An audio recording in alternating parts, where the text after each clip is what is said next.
I'm Natalie Kim, and for 9 years I've watched my older sister Veronica build her life on a foundation of lies while treating me like I was invisible.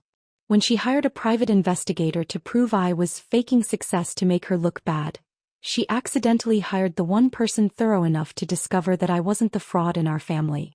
This is the story of how my sister's quest to expose me became her own prison sentence. If you've ever been dismissed by your own family, hit that like button and subscribe right now. You're not going to want to miss what happened next. Veronica was always the star. 3 years older, effortlessly beautiful, charismatic in the way that made strangers trust her instantly. She'd been homecoming queen, sorority president, married at 24 to Jason Chin, a successful entrepreneur, whose business ventures always seemed impressive but remained vaguely defined. They lived in an enormous house in the suburbs, drove matching Range Rovers, took exotic vacations that flooded social media. Veronica didn't work. She called herself a lifestyle influencer, with 47,000 Instagram followers who watched her post about her perfect life. I was the boring little sister. The quiet one who liked math and computers, who went to state school instead of Veronica's private university, who worked in something with technology that no one at family gatherings could quite understand or care to ask about. Natalie's doing her computer thing, Veronica would say dismissively at family dinners, waving her manicured hand like she was swatting away a fly. Very technical. Very niche. What they didn't know, I was the founder and CEO of Quantum Systems, a cybersecurity firm specializing in quantum-resistant encryption algorithms. We protected government agencies, major financial institutions and defense contractors from the emerging threat of quantum computing attacks. I'd started the company 7 years ago with my college friend Marcus Lee. We'd identified a critical vulnerability. Traditional encryption would become obsolete once quantum computers became powerful enough. We developed algorithms that could resist quantum attacks. The Department of Defense noticed us first. Then the NSA. Then every major bank that understood what was coming. By year 3, we had 15 clients paying between $2 million and $8 million annually. By year 5, we'd been acquired by a Fortune 100 technology conglomerate for $280 million. I retained 45% ownership and full operational control as CEO. My personal payout from the acquisition: $126 million. Current annual compensation: $620,000 salary plus equity worth approximately $89 million. Total net worth: $178 million. I'd never told my family any of this. Why?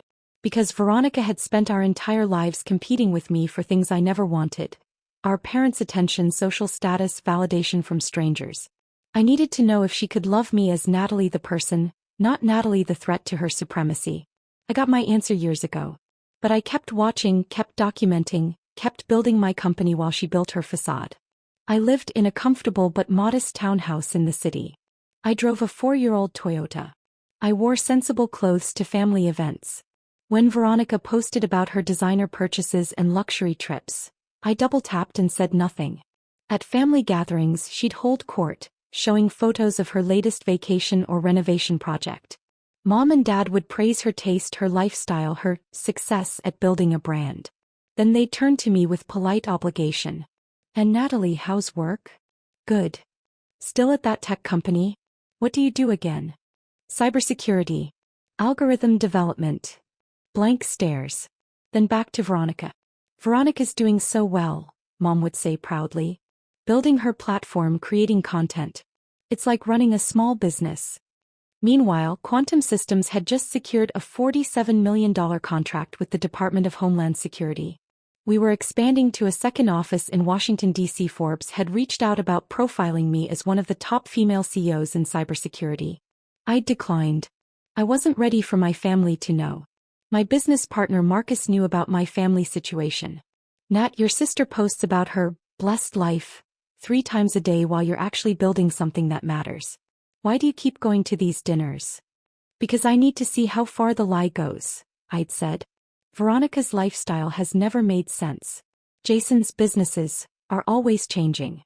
The money doesn't add up. "You think something's wrong?" "I think when you build a life entirely on appearance, something has to be holding it up. And it's not hard work or legitimate income." I was more right than I knew. What I didn't know, what nobody knew, was that Veronica and Jason's perfect life was funded by systematic fraud. Jason's entrepreneurial ventures were investment schemes. He'd recruit investors with promises of revolutionary tech startups, green energy projects, real estate developments. He'd show them glossy presentations, fake financial projections, testimonials from previous investors, who were actually friends paid to lie. People would invest. The money would go into accounts Jason controlled. He'd send quarterly statements showing impressive returns, all fabricated. When investors wanted to cash out, he'd stall, make excuses, eventually pay them from new investor money. Classic Ponzi scheme, dressed up in millennial entrepreneur clothing. Veronica wasn't just complicit, she was the star salesperson. Her Instagram influence, her charisma, her blessed life aesthetic brought in investors constantly. If Jason and Veronica are living this well, his investments must be amazing. Over 5 years, they'd recruited 63 investors. Total money raised, $8.4 million. Actual investments made, approximately $300,000, most of which lost money. The rest went to fund their lifestyle. The house, the cars, the vacations, the designer clothes that maintain the illusion of success. The math was inevitable. Eventually they'd need more new money than they could recruit. Eventually someone would want their money back and wouldn't accept excuses. Eventually it would collapse. That eventually arrived in March, 9 months before everything exploded. One of Jason's investors, a retired engineer named Robert Martinez, wanted to withdraw $150,000 for medical expenses. Jason stalled. Market volatility. Wait until May. May came. Jason stalled again. Better opportunities in Q3. You'll maximize returns. Robert got suspicious. He hired a forensic accountant to review his investment documents. The accountant found irregularities within hours. Investments that didn't exist. Returns that didn't match any actual market performance. Bank transfers that went to personal accounts, not investment vehicles. Robert demanded his money immediately. Jason promised it was coming. Weeks passed. Nothing. Robert filed complaints with the SEC and FBI. Jason and Veronica panicked. An investigation would uncover everything. They needed a distraction, a scapegoat, someone to shift focus onto. They chose me. It was November when Veronica announced she was hosting a special family brunch at Riverside Gardens, an expensive restaurant overlooking the water. Sunday at 11, mandatory attendance. I showed up in my usual outfit. Dark jeans, a cashmere sweater, minimal jewelry. Veronica arrived 20 minutes late in head-to-toe Gucci, her entrance orchestrated for maximum impact. The entire family was there. Mom and Dad, Aunt Susan and Uncle Michael, Cousin Jennifer and her husband, even my grandmother. A table for 12, set with champagne and mimosas. Veronica stood, tapping her champagne flute. Thank you all for coming. I know you're wondering why I called this brunch. Everyone looked at her expectantly. She loved an audience. 4 years, Natalie has been secretive about her life. About her job, her finances, everything. She lives modestly, dresses simply, claims to work in tech but never shares details. All eyes turned to me. I sipped my water calmly. At first I thought she was just private. But then I started noticing things. How she never asks for money. How she's never impressed by our success. How she seems almost smug when we talk about our achievements. Veronica, what are you talking about? Dad frowned. I think Natalie has been hiding her success to make the rest of us look shallow. I think she's secretly wealthy and has been playing poor to prove some kind of point. Mom leaned forward. Natalie, is that true? Is what true?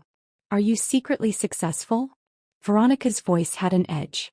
Have you been lying about your career to make me look bad? I've never lied about my career. You've never told us anything about it.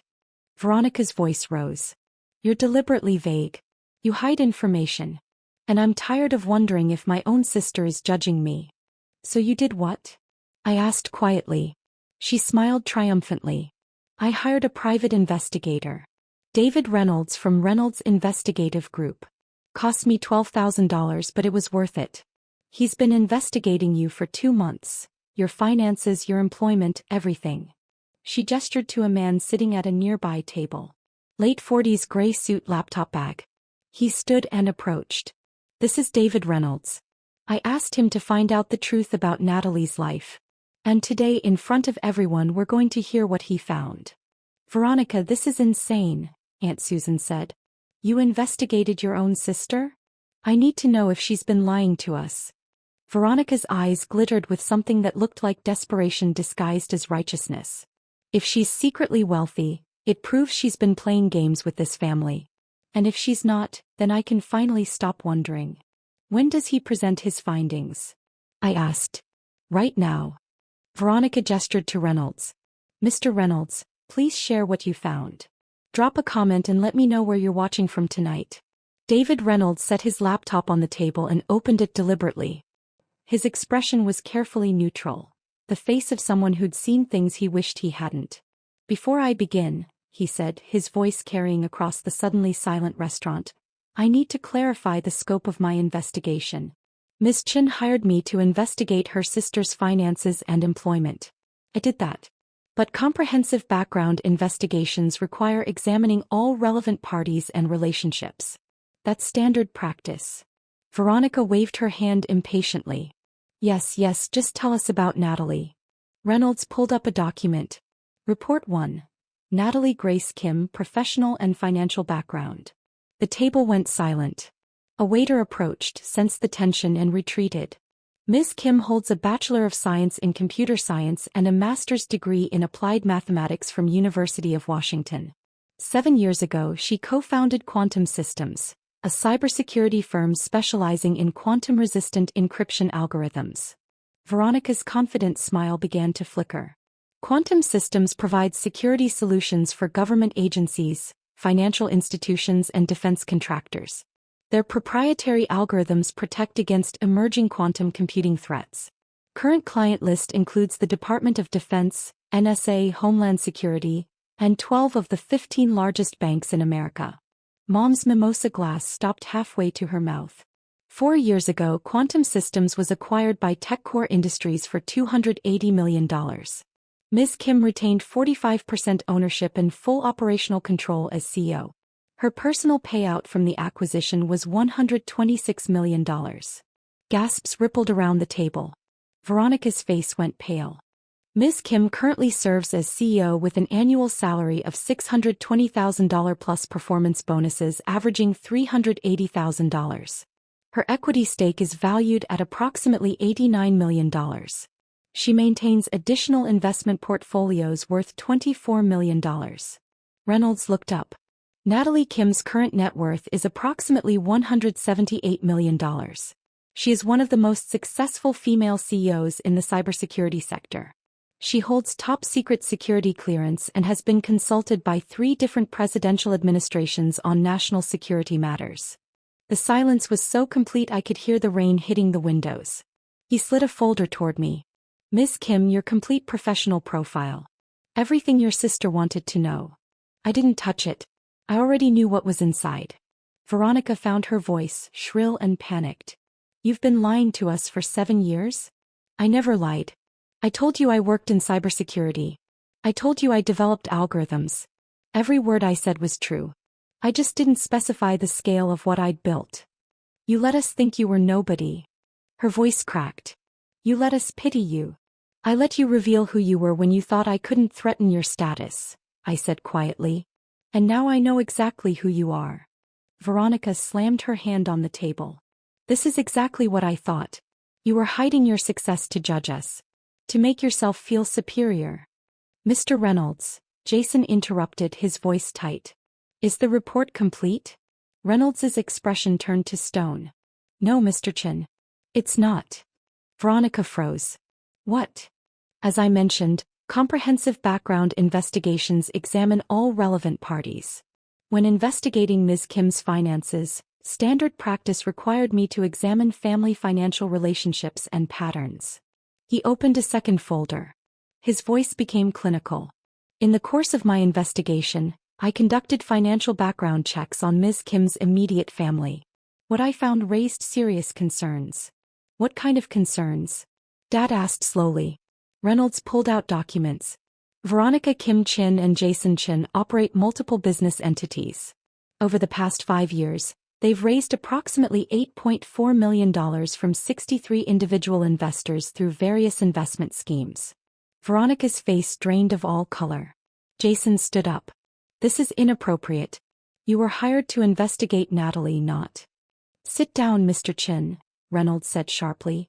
I'm not finished. Jason sat slowly, his jaw clenched. These investment schemes promised returns through tech startups, green energy projects, and real estate developments.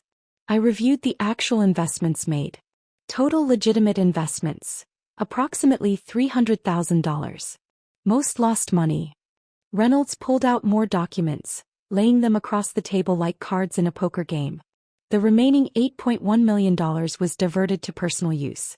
Your house purchase, vehicle leases, vacations, designer clothing, Instagram content creation. All funded by investor money that was supposed to be invested. Aunt Susan gasped. That's fraud.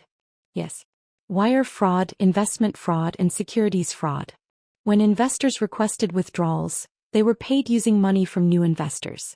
That's a Ponzi scheme. He pulled out bank statements. Wire transfers from investor accounts directly to personal accounts. Credit card statements showing luxury purchases charged to business accounts. Fabricated quarterly statements showing returns that never existed. It's comprehensive and systematic fraud. Veronica started crying. You don't understand. We were going to pay everyone back. Jason's next venture was going to. Miss Chin, there is no next venture. Every opportunity you've promoted for 5 years has been fraudulent. You've been recruiting investors through your Instagram platform, using your lifestyle as proof of success, while that lifestyle was funded by the very money people were investing. Reynolds looked at Jason. Mr. Chin, you've moved money to offshore accounts. In the past 6 months, you've transferred $430,000 to accounts in the Cayman Islands. That's evidence of intent to flee and hide assets. Mom stood up, her face twisted with confusion and horror. Veronica, what is he talking about? What have you done? I didn't. We were going to fix it, Jason said. Veronica was sobbing now, mascara streaming down her face. Miss Chin, I've already reported these findings to the FBI and Securities and Exchange Commission, Reynolds said. They've been investigating your activities for 3 months. My report corroborated their evidence. They asked me to delay this presentation until they could coordinate with federal marshals. He checked his watch. Who should be arriving right now? As if on cue, for people in FBI windbreakers entered the restaurant. Behind them, 2 U.S. Marshals. The entire restaurant went silent. Diners at other tables stared. Veronica Chin, Jason Chin, you're under arrest for wire fraud, securities fraud, and money laundering. Veronica screamed. Actually screamed, a sound of pure panic that echoed through the restaurant. She tried to run, stumbling in her designer heels, but a marshal caught her arm. You have the right to remain silent, the agent began. Jason didn't run. He just sat there, all color drained from his face, watching his carefully constructed world collapse in real time. They cuffed them both. Veronica was crying so hard she could barely stand. Mom was screaming her name. Dad sat frozen, mouth open in shock. Grandmother started praying in Korean. As they walked Veronica past me, she twisted around, her eyes wild with desperation and rage. This is your fault. You did this. You're jealous of me. You always have been. I didn't commit fraud for 5 years, I said quietly. You did. I just stopped protecting you from the consequences. I'm your sister. You have to help me. Use your money, hire lawyers. You can't just let them. Yes, I said. I can. They took them away. Through the restaurant, past dozens of staring strangers, out into the rain where police cars waited with flashing lights. Mom turned to me, her face a mask of betrayal and confusion. You knew, didn't you? You knew something was wrong. I suspected Veronica's lifestyle didn't match legitimate income. I didn't know she was committing fraud. If I had proof, I would have reported it. But you're worth $178 million and you never told us. Her voice rose. You let us praise Veronica while you had more money than she could even imagine. Because I needed to know if you'd love me without it, I said. And now I know you wouldn't. You loved Veronica's appearance of success. You loved the Instagram posts and the designer clothes and the illusion. You never once asked about my actual work. You never cared about what I'd built. That's not fair. Mom, Veronica hired an investigator to prove I was a fraud. She spent $12,000 trying to humiliate me in front of the entire family. She wanted to expose me as a liar. I stood up. She got her exposure. Just not the kind she expected. Reynolds began packing his laptop. Ms. Kim, for what it's worth, your sister's crimes had nothing to do with you. These schemes started before she even hired me. The investigation just accelerated the inevitable. Thank you for your thoroughness, Mr. Reynolds. One more thing. He pulled out a final document. There are 63 victims of this fraud.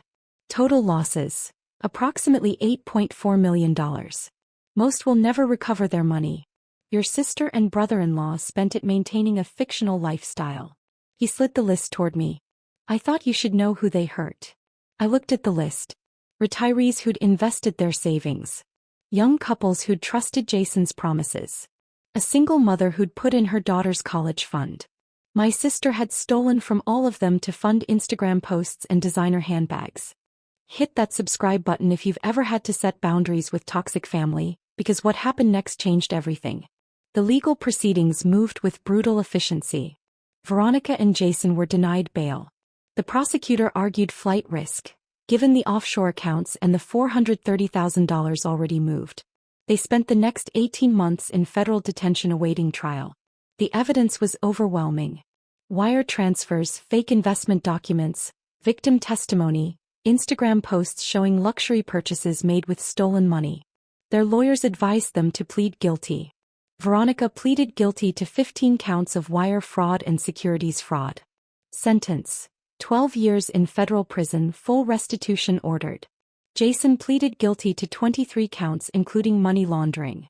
Sentence: 15 years. Everything was seized. The house, the cars, the designer clothes, all of it auctioned off. Total recovered, $840,000. 10% of what they'd stolen.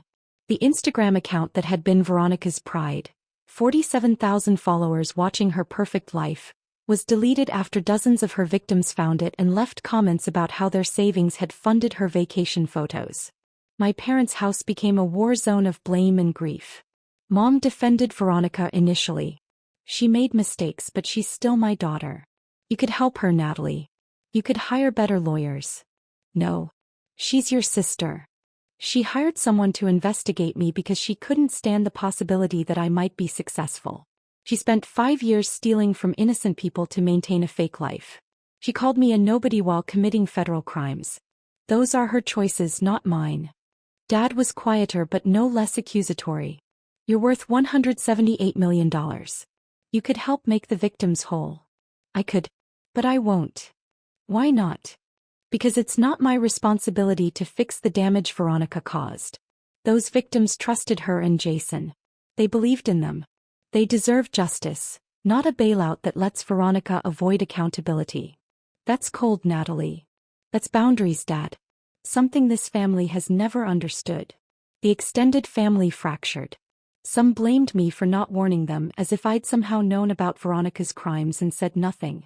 Others blamed me for having money and not using it to fix everything. A few, very few, reached out to apologize for how I'd been treated. Aunt Susan sent a letter. I'm sorry we never saw you clearly. We were so dazzled by Veronica's surface that we never looked at your substance. I accepted those apologies, because they mattered. 3 months after Veronica's sentencing, I received a letter from her. Prison mail, regulated and monitored. Natalie, I know you hate me. I know you think I deserve this. But I'm begging you, please help me. Hire an appeals lawyer. Pay for better representation. You have so much money. You could get me out of here. I'm your sister. Please. I'm sorry for everything. I'll do anything. Please don't abandon me. I read it once. Then I filed it in a folder marked Evidence of Continued Manipulation. I didn't respond. 6 months after sentencing, I was contacted by a lawyer representing the fraud victims. Ms. Kim, I'm Robert Martinez's attorney. He and several other victims are forming a coalition to pursue civil action against your sister and brother-in-law. I understand. We also wanted to reach out to you. Several victims have mentioned that they'd feel more comfortable if someone in the family acknowledged what happened. Not financially, we're not asking for money. Just acknowledgement. I thought about it. I'll meet with them. I met with 12 victims at a community center. Faces ranging from angry to devastated to resigned. Robert Martinez, the retired engineer whose medical expense withdrawal had started everything. Sarah Johnson, a single mother who'd invested her daughter's college fund. Michael and Patricia Brown, retirees who'd lost $180,000. I'm Natalie Kim, I said. Veronica's sister. I want you to know, I had no knowledge of her fraud. If I had known, I would have reported it immediately. I'm sorry for what she did to you. Robert spoke first. Miss Kim, we don't blame you. We blame ourselves for believing her. You shouldn't. She was convincing. That's what made her dangerous. Are you going to help her? Sarah asked quietly. Everyone keeps saying you're rich. That you could hire lawyers to get her out. No. Veronica made choices that hurt dozens of people. She needs to face those consequences. I won't interfere with that. Michael nodded slowly. Thank you. We were afraid family money would get her out early. It won't. I promise you that. After the meeting, I established the Investment Fraud Victim Recovery Fund. $5 million to provide financial counseling and assistance to fraud victims nationwide. Not just Veronica's victims, but all victims of investment fraud. I didn't make Veronica's victims whole. That wasn't my responsibility. But I could help prevent others from experiencing what they'd experienced. It's been 4 years now. Veronica is serving her sentence at FCI Danbury. She writes occasionally, letters that shift between apologetic and manipulative. I don't respond. Jason is at a different facility. I've heard nothing from him. My parents and I have a distant relationship. They visit Veronica monthly. They've asked me to come with them. I've declined every time. She's changed, Mom said last time. Prison has humbled her. She understands what she did wrong. Good. Then she's exactly where she needs to be to learn that lesson. Don't you miss your sister? I miss the sister I thought I had. The one who didn't commit fraud and hire investigators to humiliate me. That sister never existed. Quantum Systems continues to expand. We're now valued at $890 million. We've opened offices in 3 countries. I've been profiled in Forbes, Fortune, and the Wall Street Journal. I speak at conferences about cybersecurity and quantum computing threats. I'm no longer hiding. Because I don't need to protect myself from Veronica's jealousy anymore. She's in prison. Her facade is destroyed. The truth is public. Last month I received a different kind of letter. From one of Veronica's Instagram followers, someone who'd watched her content for years. I'm writing to thank you. I was about to invest with Jason when the arrest happened. Your sister's posts made their life look so successful. I would have given them $50,000. My entire savings. The investigation saved me. So thank you. Even if you didn't mean to, you saved a lot of people. Maybe that's the real lesson. That truth is protective. That facades eventually crumble. That the person who looks most successful might be the one standing on the most unstable ground. I learned that family is not about blood or obligation or shared last names. It's about integrity, honesty, and choosing each other without conditions. It's about loving people for who they are, not what they appear to be. Veronica chose appearance over substance. She chose fraud over work. She chose to investigate me rather than examine her own choices. Those were her decisions. I chose truth, even when it destroyed my family's illusions. I chose boundaries even when they looked like cruelty to people who wanted me to enable Veronica. I chose to let her face consequences, even when I had the money to shield her from them. Those were my choices. And I'd make them again.